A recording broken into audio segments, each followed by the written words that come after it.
ஏன் சார் இப்ப வந்து பொதுவா இப்ப நெறைய ஃபெர்டிலிட்டி சென்டர்ல பார்த்தீங்கன்னா, உனக்கு சிஸ்ட் இருக்கு. அதுவும் அந்த ஓவரீஸ சுத்தி சிஸ்ட் இருக்கு. உடனே ஒரு ஆப்பரேஷன்.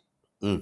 ஃபைப்ராய்டு இருக்கு. உடனே ஒரு ஆப்பரேஷன் அப்டின்றாங்க. இதனால தான் குழந்தை நிக்கலன்றாங்க. நான் என்ன சொல்றேன், எடுத்தெடுப்புக்கு ஆப்பரேஷன் பண்றத விட, சித்தா முறையில ஏதாவது உணவு பழக்க முறையோ, இல்ல மூலிகையோ வச்சு அந்த சிஸ்டையும், ஃபைப்ராய்டையும் உடைக்க முடியுமா? கண்டிப்பா பண்ண முடியும்மா. 2வது விஷயம் பார்த்தீங்கன்னா, இன்னைக்கு மலட்டுத்தன்மை அப்படின்னு பார்த்தீங்கன்னா, என்னோட எக்ஸ்பீரியன்ஸ்ல 95% பெண்களுக்கு இல்லம்மா. ஆண்கள் தான் ப்ராப்ளம். ஏன்னா, எந்த ஒரு பெண் ஏஜ் அட்டெண்ட் பண்றா பார்த்தீங்களா? ஏஜ் அட்டெண்ட் பண்ற ஃப்ரம் த 3rd டே அவளுக்கு வந்து குழந்தைய சுமக்கிற கெப்பாசிட்டி கிடைச்சிடுது. சிம்பிள். எந்த பெண்ணா இருக்கட்டும்.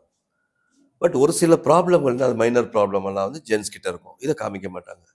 இவங்க என்ன பண்றாங்க இன்னைக்கு ஃபெர்டிலிட்டி சென்டர் நீங்க சொல்றீங்க பார்த்தீங்களா? அங்க போனா ஜென்ஸுக்கு வந்து ஜூஸ் குடுத்து உட்கார வச்சுடுறாங்க. லேடீஸ் தான் ஃபுல்லா செக் பண்றது. பட் சித்தாக்கும் இதுக்கும் அதான் டிஃபரெண்ட். இப்ப நான் வந்து ஒரு கவுன்சிலிங் குடுப்பேன். என்ன ப்ராப்ளம்? என்ன இருக்கு? எப்படி இருந்தது? இப்ப எப்படி இருக்க? ஒரு 10 இயர்ஸ் பேக் எப்படி இருந்துச்சு? இப்ப இப்படி இருக்கான்னுவேன். எஸ் சார்ன்னுவான். அப்ப ப்ராப்ளம் யார்ட்ட? உன்கிட்ட தான். நீ எடுத்துக்கோ.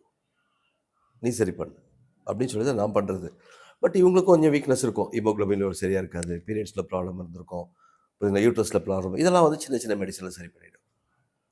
ஸ்ட்ரென்தன் பண்ணிடுவேன். பண்ணிட்டு அதுக்கப்புறம் அவருக்கு குடுத்தேன்னா ஒரு 2, 3 மாசம். அது மாரி எவ்வளோ பேர் குழந்தை இது பண்ணியிருக்கு. ஃபீட்பேக்லாம் குடுத்துருக்காங்க எனக்கு நெறைய பேர்.